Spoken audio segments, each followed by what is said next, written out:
The new CURLIN 380 administration sets are easy to prepare. Here are a few quick tips before you start. To prepare the yellow free flow protection device, hold it in one hand with the half moon tab facing up and tubing exiting either side. With your other hand, twist the tab until it breaks off. When priming a set with a filter, turn the filter so the printed arrow points up. Keep the filter pointed up during the entire priming process. It will not prime correctly if laid on a flat surface.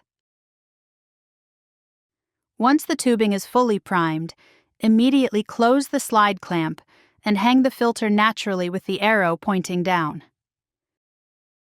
Complete instructions for use can be found on our website at moogmedical.com. If you need more help, our clinical support team is available 24 hours a day. Call us anytime at 800-970-2337.